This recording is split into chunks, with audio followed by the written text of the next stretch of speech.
এই ৬ জন যে রিট করেছেন, হাইকোর্টে গিয়েছেন, এটা আসলে কি এই যে একদম খুব কাছাকাছি সময়ে নির্বাচনে কোনো প্রভাব ফেলার সুযোগ আছে কিনা? আমার কাছে মনে হয় না জিরো প্রভাব, আর এই রেসে নেই।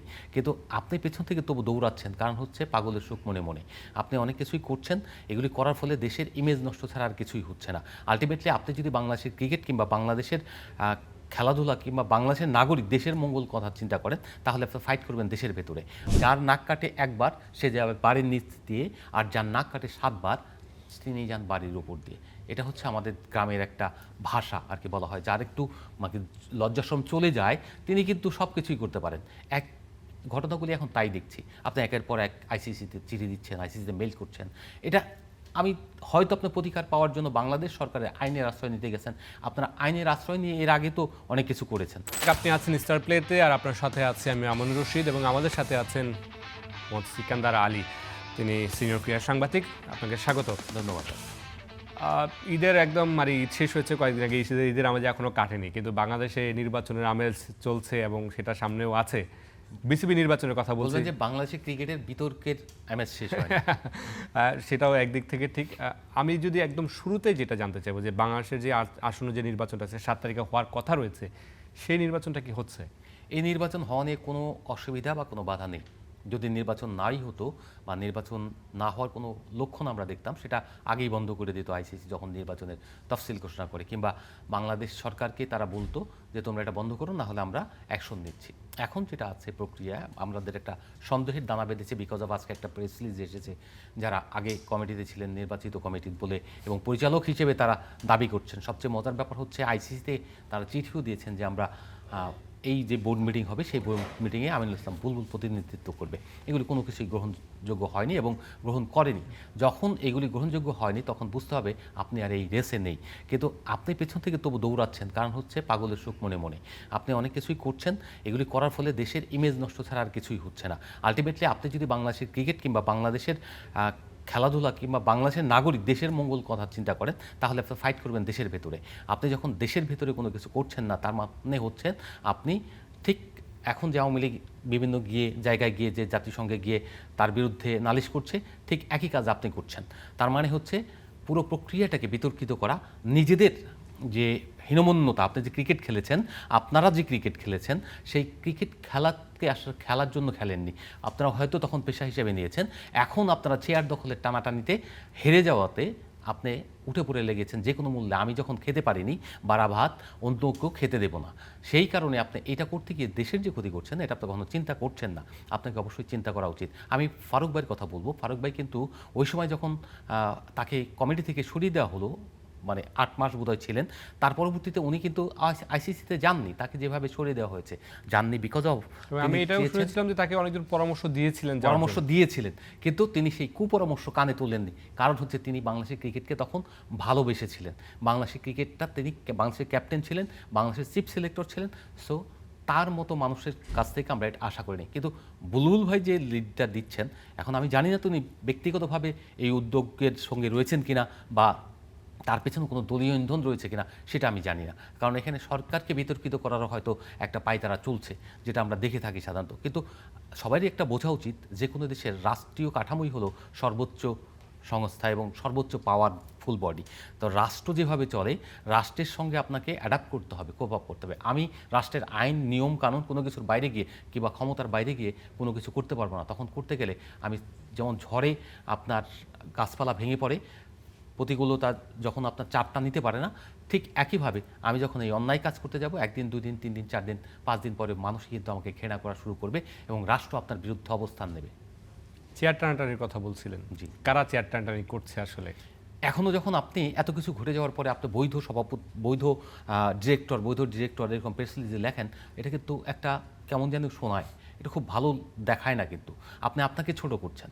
আপনার যদি এখানে তদন্ত হতো, তাহলে প্রথম ডাক্তার আমিনুল ইসলাম বুলবুলকে, তার এখানে থাকার কথা, অথবা তাকে অস্ট্রেলিয়া থেকে আইসিসি সদর দপ্তরে এসে সেখানে শুনানি করা, কারণ হি ইজ দ্য হেড গাই, এখন যদি আপনি সভাপতি দাবি করেন। দ্বিতীয়ত হচ্ছে, যদি তাই হবে তাহলে ফারুক আহমেদ কোথায়? ভাইস প্রেসিডেন্ট যদি সভাপতি না থাকেন, সহসভাপতি থাকবেন কোথায়? আপনার যে আরেকজন হচ্ছেন সাখাওয়াত হোসেন, তিনি কোথায়?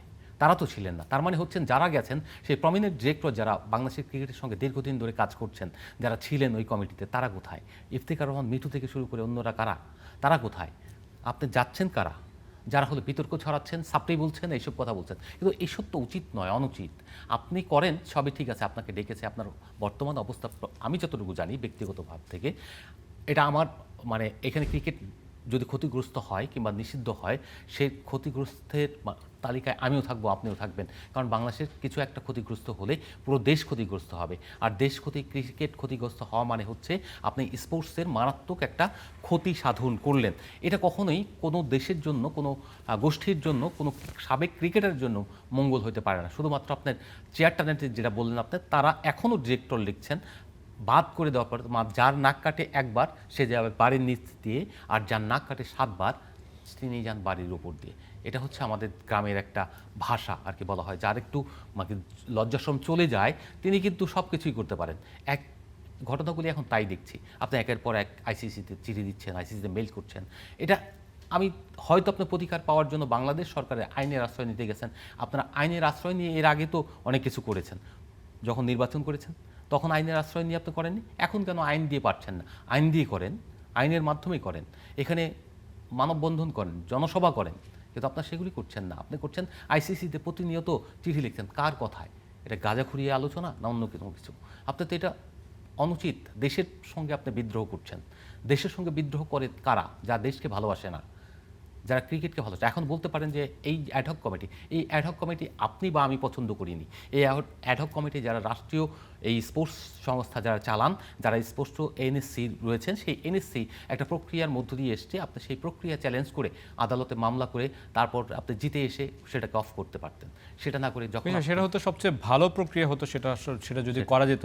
আরেকটা বিষয় আজকে দেখলাম যে আমিনুল ইসলাম বুলবুলের যে পরিচালনা পর্ষদের কথা বলছেন, সেই পরিষদের একজন আইনজীবী আজকে কথা বলেছেন। তিনি বলছিলেন যে তিনি আইসিসির ওই যে মেম্বারদের সাথে মিটিং হয়েছে সেখানে তিনি ছিলেন, এবং সেখান থেকে তিনি একটা বার্তা খুব জোরে সোরে জোর গলায় বলছেন যে তামিম ইকবালের যে অ্যাডহক কমিটি সেটাকে এখনো পর্যন্ত স্বীকৃতি দেয়নি আইসিসি।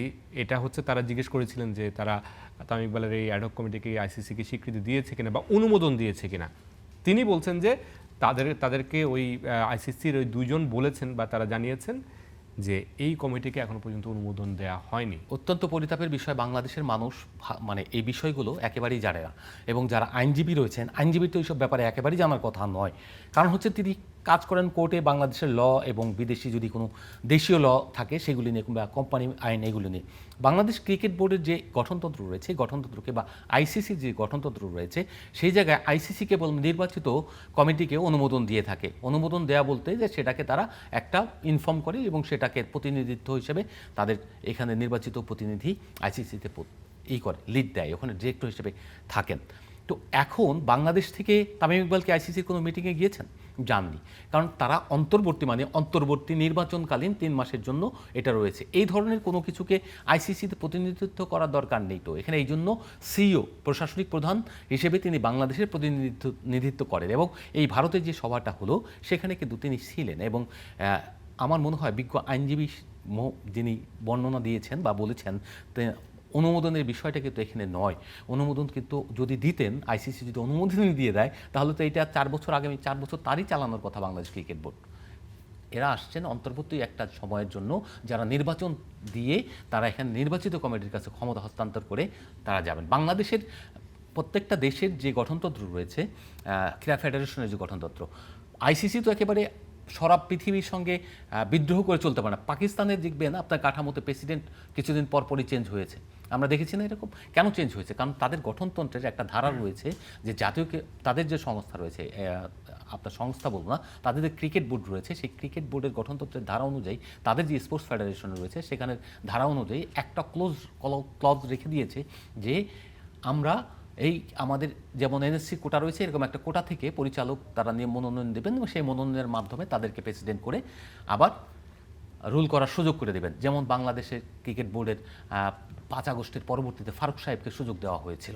তো সেই রকম যখন থাকে তখন আইনটা তো আইসিসির বৈধতার মধ্যে পড়ে। অ্যাডহক কমিটি যেটা বাংলাদেশের স্পোর্টস মিনিস্ট্রি যেটা রয়েছে এবং জাতীয় ক্রীড়া পরিষদ যেটা রয়েছে, তাদের 2018 সালের যে গঠনতন্ত্র রয়েছে, সেই গঠনতন্ত্র মোতাবেক আপনি যে কোনো ফেডারেশনের স্বত্বাধিকারী হলেন বাংলাদেশের স্পোর্টসের এই এনএসসি। তো সেই এনএসসি যখন তার গঠনতন্ত্র অনুযায়ী কিন্তু ফেডারেশনগুলো এগুলি চালাতে মানে মূল একদম ক্লিয়ার কথা হচ্ছে যে অ্যাডহক কমিটিকে আইসিসি অনুমোদন দেয়া না দেয়াতে কিছু কিছু আসে আসে যায় না, না, তারা হচ্ছে NSC সময়ের থেকে জন্য অনুমোদন পাওয়া হ্যাঁ, মানে কারণ- বাংলাদেশের এই বোর্ডটা বৈধ। কারেক্ট, এনএসসি আইসিসির সঙ্গে বিসিবির মাধ্যমেই হোক বা যেভাবেই হোক যোগাযোগ করেছে যে আমরা এই প্রক্রিয়াটা দিয়েছি এই কারণে নির্বাচন পরিচালনা করার জন্য, যেহেতু আমাদের একটা তদন্ত হয়েছে এবং এই তদন্তের প্রেক্ষাপটে আমরা এই কমিটিটাকে অবৈধ এবং সরকারি হস্তক্ষেপ হিসেবে গণ্য করা হয়েছে। যেহেতু সরকারি হস্তক্ষেপ আইসিসি একেবারেই পছন্দ করে না এবং বর্তমান যে কমিটি রয়েছেন তারা কিন্তু দেখবেন ফাহিম সিনাব যেহেতু 3 বোর্ডেই সবার সঙ্গেই কাজ করেছেন এবং তার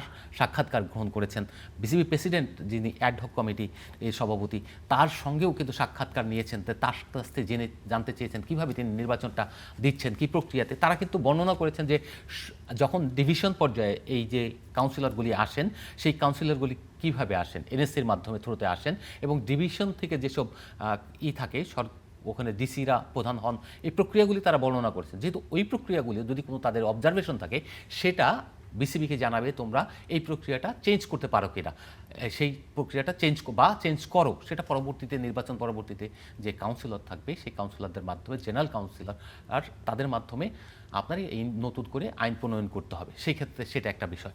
কিন্তু অন্য যে বিষয়গুলি রয়েছে এখন যদি আপনি বলে দেন যে আমার শুধুমাত্র যে আমাদের কমিটি বাতিল করে দিয়েছে তার তদন্ত করতে এসেছেন আইসিসি, তাহলে স্পেসিফিক যে ইমেলটা দিয়েছে আমাদের সবাইকে, মিডিয়াকে রিলিজ বলি যেটা আমরা আন্তর্জাতিকভাবে দেয়, সেই মিডিয়া রিলিজ কিন্তু তাদের মূল সনদ, তো সেখানে কিন্তু এক অক্ষরও লেখেননি যে এটা তদন্ত কমিটি বা এটাই করতে, জাস্ট বাংলাদেশের সিচুয়েশন পর্যবেক্ষণের জন্য 2 জন প্রতিনিধি যাচ্ছে। সেই সিচুয়েশনটা কি গত 2 মাস ধরে যেসব আলোচনা হচ্ছে সেই আলোচনার চিত্রটা তুলে নিয়ে তারা রিপোর্ট দেবেন, সেই রিপোর্ট অনুযায়ী তারা অবহিত হবেন এখানে কি নৈতিক বা কি অনৈতিক, কারণ তারা এই বিষয়ে বাংলাদেশ ক্রিকেট বোর্ড থেকে অলরেডি সব কিছুই অবহিত করে সমস্ত প্রক্রিয়া সম্পন্ন করতে যাচ্ছে। আরেকটা বিষয় সেটা হচ্ছে যে বলা হয়েছে বাংলাদেশ ক্রিকেট বোর্ড থেকে, গতকালকে একটা মেইল দেখেছি বা একটা মেসেজ দেখেছি যে নির্বাচন সংশ্লিষ্ট ব্যক্তিবর্গের সাথে মিটিং করতে এসেছেন আইসিসি থেকে এই কর্মকর্তারা, এরকম একটা দাবি করা হচ্ছে। আসলে কি এই নির্বাচন কেন্দ্রিক কি বিষয়টা নাকি আগের সব বিষয়গুলো নিয়ে? না, আগের বিষয়টা হচ্ছে ওনারা যেহেতু অনেকগুলি চিঠি লিখেছেন আইসিসিকে, অনেকগুলো মেইল করেছেন, সবগুলি করেন আইনজীবীর মাধ্যমে, তো এইগুলি যখন হয় তখন সেই প্রেক্ষাপটে তাদের সঙ্গে বসছেন এবং তাদের মতামতটা তাদের অবজারভেশনটা, যেহেতু তাদের কাছে কিন্তু একটা অবজারভেশন অলরেডি রয়েছে, কিন্তু এখানকার অবজারভেশনটা তারা কি বলে সেটাও শুনতে এসেছেন, তারা কি বললো সেটাও শুনতে এসেছেন, কিন্তু মূল তারা যে কাজটা করতে এসেছেন সংশ্লিষ্ট এখানে কোয়াপের প্রেসিডেন্ট থেকে শুরু করে আপনার অন্য যাদের সঙ্গেই বসেছিলেন সবার সঙ্গে কিন্তু তারা স্টেক হোল্ডারদের সঙ্গে বসেছিলেন, এনএসসি থেকে শুরু করে সমস্ত স্টেক হোল্ডার তাদের সঙ্গে বসেছিলেন। বর্তমান ইলেকশন কী প্রক্রিয়াতে হচ্ছে এইটাই তাদের যেমন মূল বিষয় ছিল, এই সাবজেক্টের প্রেক্ষাপটে অতীতের যেসব ঘটনা ঘটছে গত 2 মাস, শুধুমাত্র কিন্তু নির্বাচন না, গত 2 মাসের বিষয়গুলোকে একটা চিত্রায়িত করে একটা রিপোর্ট পেশ করা হবে, যে রিপোর্টটা দেখে আইসিসি পুরো প্রক্রিয়াটা সম্পর্কে অবহিত হবে। এখন কেউ ফেক করছে না, তারা ফেক করছেন না বাংলাদেশ সরকার ফেক করছে, এই বিষয়টা অবহিত হওয়ার জন্য। আচ্ছা, আরেকটা সংখ্যা দেখা দিয়েছে সিকান্দার ভাই, সেটা হচ্ছে যে এই যে নির্বাচন এখন প্রক্রিয়া চলছে সেই প্রক্রিয়ার মধ্যে থাকা 6 জন তারা আজকে আবার হাইকোর্টে রিট করেছে নির্বাচন স্থগিত চেয়ে। যারা এই যে হাইকোর্টে রিট করেছেন তারা কিন্তু সাবেক কাউন্সিলর, মানে ফারুক ভাই এবং বুলবুল ভাইয়ের যে কমিটি রয়েছেন তারা যে প্রক্রিয়া নির্বাচন করেছিলেন সেই অন্তর্বর্তী সরকারের সময়ে আসিফ মাহমুদ সমুদ্দীপ ভুইয়ার দেয়া কাউন্সিলররা কিন্তু সেই কাউন্সিলররা এরা করলে কি আসে যায়, বর্তমান কাউন্সিলরদের মধ্যে থেকে যদি কেউ করতেন তাহলে বোঝা যেত যে হ্যাঁ এরা নির্বাচন চাচ্ছে, মানে বিদ্রোহের দানা বেঁধেছে এবং এটা আমলে নেওয়ার মতোই। এখন যেটা হয়েছে সবচেয়ে মজার ব্যাপার কি জানেন, ওনারা যে আইনজীবীটা নিয়েছেন সেই আইনজীবী কিন্তু প্রধান নির্বাচন কমিশনার ছিলেন আমিনুল ইসলাম বুলবুলের বোর্ডের নির্বাচনের সময়, তার মানে তিনি প্রমাণ করে দিলেন তারা সবাই যোগ সাজসে একটা পাতানো নির্বাচন করেছিলেন। এখন তো আইনজীবী আদালত এটাই প্রমাণিত হবে, তার মানে আপনি আরেকটা ভুল করলেন। যখন আপনি একটা ভুল করতে থাকবেন তখন চেইন হিসেবে আরেকটা ভুল করে করে করে করে একটা সময় নিজেকে হালকা করে ফেলবেন। এবং সর্বশেষ তার এটা হলো আপনি একটা ভুল পাস দিলেন, আপনার সাবেক প্রধান নির্বাচন কমিশনার ছিলেন তাকে আপনার আইনজীবী হিসেবে রিট করালেন। তার মানে হচ্ছে এটা আপনার একটা ভুল সিদ্ধান্ত এবং ভুল প্রক্রিয়া। আজকে যিনি ছিলেন আমি জানি না তিনিও হয়তো এই প্রক্রিয়ার সঙ্গে জড়িত, তাদের এই প্রক্রিয়া পুরো প্রক্রিয়াটা তারা দেখছেন একটা, আমরা জানি যে কারা এরা আছে সব কিছু রয়েছে। তো এই আমাদের জানায় কিছু আসে যায় না, রাষ্ট্র প্রক্রিয়া যেভাবে চলবে সে চলবে। আদালত আগামীকাল পুরো শুনানিটা হবে এবং শুনানির পরে হয়তো জানা যাবে যে কি অবস্থা। আমার ধারণা এই 6 জন আসলে রিট করার কারণ কি, কারণ এই সময়টাতে তারা নির্বাচন কাউন্সিলর হয়েছে, নির্বাচন করতে চেয়েছিলেন বা চাননি, না, তারা তো কাউন্সিলর হননি, তারা তো বর্তমান কাউন্সিলর না। আচ্ছা, তারা অতীতের কাউন্সিলর, আগের যে কমিটি ছিল, আগের যারা নির্বাচন করেছিলেন, এতদিন ধরে তারা কোনো এতদিন করেনি, কারণ নির্বাচন আপনার ডিস্টার্ব করবে যখন আপনাকে একটা হয় কি, আপনি যখন দেখবেন পাড়ায় যখন মোড়ল থাকে, সেই মোড়ল যখন কারো বাড়িতে মানে কারো কোনো পরিবারকে বা কোনো গোষ্ঠীকে ক্ষতি করার চেষ্টা করে পেছন থেকে, একটা না আর একটা গেম খেলতে থাকে, ওই গেম না এই গেম না ওই গেম, বা রাজনীতি যারা করে তারা কিন্তু একটার পর একটা গেম সামনে আনে। আবার দেখবেন যে সরকার দল যারা থাকে তারা সবসময় একটা ঘটনা ঘটার পর আরেকটা ঘটনা ঘটিয়ে দেয়, কিংবা আরেকটা ঘটনাকে মিডিয়ার মাধ্যমে হোক যেটা হোক সামনে আনে। তো একই রকমের রোল চলছে। আপনি যখন আপনি একটা দিয়ে পারছেন না, যখন দেখছেন কোনো কিছু আপনার পক্ষে যাচ্ছেন না, তখন আপনি সেকেন্ড থটে যাচ্ছেন, থার্ড থটে যাচ্ছেন, ফোর্থ কোনো রোলে যাচ্ছেন। এভাবে গিয়ে গিয়ে আপনি একটা ডিস্টার্ব করবেন। জাস্ট আলোচনায় থাকা, যাতে নির্বাচন প্রক্রিয়াটাকে বিতর্কিত করা যায়, আবার এই বিষয়গুলোকে আন্তর্জাতিকভাবে একটা বার্তা দেওয়া সম্ভব হয়। কিন্তু আলটিমেটলি এই যে আপনি প্রক্রিয়াগুলি করলেন, এই প্রক্রিয়া দিয়ে আমিনুল ইসলাম বুলবুল সাহেব তার নিজের ক্ষতি সাধন করলেন। কারণ হচ্ছে হয়তো ভবিষ্যৎ কোনো জায়গায় চাকরি পাওয়ার ক্ষেত্রে তিনি যদি চাকরি করতে চান, সেক্ষেত্রে চাকরি পাওয়ার ক্ষেত্রে কিন্তু তার একটা ব্যাড নেম হিসেবে কাউন্ট হবে এগুলো। এবং যারা বাংলাদেশে রয়েছে এই সংগঠকরা কিন্তু ইন ফিউচারে আমার মনে হয় না সহজে তাদের আর সংগঠক হিসেবে বাংলাদেশ ক্রিকেট বোর্ডে আসার খুব একটা সুযোগ থাকবে। কারণ যে মানুষগুলোই হোক তাদেরকে কিন্তু আঙ্গুল তুলবেন যে এনারা কি করেছিলেন, এবং এই যে অতিথি যারা করেছেন তাদের ক্ষেত্রেও কিন্তু একই জিনিস। এখন আগে যেমন এই যে মল্লিক সাহেবদের কথা আমরা বলি না, মল্লিক সাহেবরা এটা করেছেন, এই জিনিসগুলো। আমার কথা হচ্ছে আপনি ফাইট করেন দেশের ভিতরে, যত ফাইট করেন, ফাইট করা একটা রাজনৈতিক অধিকার, কিংবা আপনার যে সাংগঠনিক অধিকার, এই আদালতে যাচ্ছেন সেটাও আপনার পয়সা আছে, আপনি করতেই পারেন। আপনি যা প্রক্রিয়াগত এই আইনগত দাবি আপনি করতে পারেন, সেগুলি করার পরে বাংলাদেশ ক্রিকেট বোর্ডের আইনজীবী রয়েছে, তাদের সঙ্গেও কিন্তু তারা বসেছিলেন। এই যে অ্যাডহক কমিটি যে তদন্ত বলেন, আর যেটাই বলেন আইসিসি প্রতিনিধি দল, তদন্ত না, এই প্রতিনিধি দল কিন্তু বিসিবির লিগ্যাল টিমের সঙ্গে বসেছিলেন। তো তারাও সেইগুলিও জানতে চেয়েছেন, সব কিছুই কিন্তু জানতে চেয়েছেন। আর একটা জিনিস জানতে চাই যে এই 6 জন যে রিট করেছেন, হাইকোর্টে গিয়েছেন, এটা আসলে কি এই যে একদম খুব কাছাকাছি সময়ে নির্বাচনে কোনো প্রভাব ফেলার সুযোগ আছে কিনা? আমার কাছে মনে হয় না, জিরো প্রভাব। আপনি দেখেন যখন 15টা ক্লাবের বিরুদ্ধে ফারুক ভাই আদালতে রিট করলেন, সেটাকে স্থগিত করে নির্বাচন সম্পন্ন করা হলো, এবং নির্বাচন সম্পন্ন করে আপনার বোর্ড চালালো ফারুক ভাইরা, বুলবুল ভাইরা সবাই মিলে বোর্ডটা পরিচালনা করেছেন। সেই পরিচালিত বোর্ড পরবর্তীতে যখন তদন্ত করলো, সরকার, নির্বাচিত সরকার আসলেন এবং তদন্ত করলেন। তদন্ত করার পরবর্তীতে তারা যখন একটা রিপোর্ট দিলেন, সেই রিপোর্টের প্রেক্ষাপটে কমিটিটাকে ভেঙে দিলেন। এখন আপনার প্রশ্ন তুলতে পারবেন যৌক্তিক বা বৈধতা অবৈধতা নিয়ে। আপনার ধরেন আর জন্য তো ছিলেন এখানে তো অনেক বিজ্ঞ সংগঠকও রয়েছেন যারা ক্রিকেটের সঙ্গে রয়েছে, তারা কিন্তু এখানে ইনভলভ না। এই যে আমরা যে প্রক্রিয়াটা দেখছি, আজকে যদি তদন্ত বা অন্য কিছু হতো, এখান থেকে কোনো কিছু অ্যাচিভ করার হতো, তাহলে সেই সব ভদ্রলোক ফারুক সাহেব, তা বড় বড় যারা রয়েছেন দেশে ওই বোর্ডে ছিলেন, তারা আসতেন। কিন্তু তারা না এসে আসছেন কে, নাজমুল সাহেব। নাজমুল সাহেব তো তাকে সামনে কি উনি, আমি জানি না উনি সচেতনভাবে সব কিছু করছেন না অসচেতনভাবে অন্যরা তাকে পুশ করে সামনে ঠেলে দিচ্ছেন, আমি জানি না। আচ্ছা, আমি আরেকটা জিনিস জানতে চাইবো ছোট করে, যে সামনে নির্বাচনটা হতে যাচ্ছে, একরকম আমরা অনেকে মানে ক্লিয়ার অনেকটা যে কারা কারা আসছেন, মোটামুটি এটা টপ সিক্রেট। একদম ছোট করে বলবেন যে এই পরিষদটা আসলে কেমন হতে যাচ্ছে, বাংলাদেশের ক্রিকেটের জন্য আসলে কেমন হতে পারে এই পরিচালনা পর্ষদ তামিম ইকবালের অধীনে? দেখুন, তামিম ইকবাল ব্যক্তিগতভাবে তার যে ক্রিকেট জ্ঞান এবং ক্রিকেটে যে উন্নয়ন করার একটা প্রচেষ্টা, তার যে পরিকল্পনা, সেগুলি বাস্তবায়ন করতে পারলে সেটা খুব ভালো হবে। এবং বাস্তবায়ন করার জন্য সরকারি সাপোর্টটা সবচেয়ে বেশি প্রয়োজন হবে, যেটা নাজমুল হোসেন পাপনরা 12 বছর ছিলেন, তারা চাইলে সেটাকে বাস্তবায়ন খুব ভালোভাবে করতে পারতেন। অবকাঠামোগত ডেভেলপমেন্ট থেকে শুরু করে বাংলাদেশের ক্রিকেট স্পোর্টস কাঠামো ডেভেলপ করে ফেলতে পারতেন পুরোটাই কমপ্লেক্স, কিন্তু সেটা করেননি। এখন তামিম ইকবালের দায়িত্ব পড়েছে সেই জায়গায়। তিনি যেহেতু ক্রিকেটার অনেক কিছু চ্যালেঞ্জ নিয়ে আসছেন, অনেকগুলো পোর খাওয়া দালাল থেকে শুরু করে সব কিছু হয়ে বিহারি সব কিছু তকমা নিয়ে তিনি আসছেন। তো আসার মানে হচ্ছে তাকে ভালো কাজ করতে হবে। ভালো কাজ না করলে তিনি একদম মিডিয়া থেকে শুরু করে, আমি সর্বপ্রথম লেখা শুরু করব, আমি তাকে বলেছি অলরেডি যে প্রত্যেকটা জায়গায় আমরা লেখা শুরু করব। কেন লেখা শুরু করব? কারণ আমরা অলরেডি তো বলছি। তো সেই বিষয়গুলো হচ্ছে যে এই জন্য অনেকগুলি ছেলে পেলে দেখছি আমরা যারা হচ্ছে সরকারের সংশ্লিষ্টতা রয়েছে, কিন্তু কথা হচ্ছে আমার আপত্তির জায়গা হচ্ছে, কিন্তু সব জায়গায় তো আসা উচিত না। কিছু সংগঠক আমি মনে করি আসা উচিত ছিল, যারা দীর্ঘদিন ধরে রয়েছেন। সবাই যে তরুণ হতে হবে তা নয়, একেবারে আপনার অভিজ্ঞদের ছুঁড়ে ফেলে দিবেন তা কিন্তু কখনোই ভালো বয়ে আনে না। আপনি দেখবেন একটা তরুণ দল কখনোই কিন্তু সাকসেস হয় না। আমরা বিশ্বকাপে সবসময় দেখেছি মিশ্র দল, অর্থাৎ অভিজ্ঞ এবং তরুণের যে মিশ্রতা থাকে, এটা ব্যালেন্সড ব্যালেন্স টিমটা। যেমন আপনি যদি তার মানে তামিম ইকবালের চ্যাম্পিয়নশিপ টিমটাকে আপনি ব্যালেন্সড বলছেন না, তবে তামিম ইকবালের যে প্রজ্ঞা আছে সেটা দিয়ে ভালো করা তামিম সম্ভব। ইকবালের প্রজ্ঞা এবং ৩-৪ জন লোক রয়েছেন যারা এখানে আর 2 জন ক্রিকেটার অন্তত, সাবেক ক্রিকেটার অন্তত থাকলে আমি সন্তুষ্ট হতাম এবং খুশি হতাম। নিশ্চয়ই আমরাও সেটা হয়তোবা দেখলে আমরাও আমাদেরও ভালো লাগতো। অসংখ্য ধন্যবাদ আমার সাথে যোগ দেওয়ার জন্য।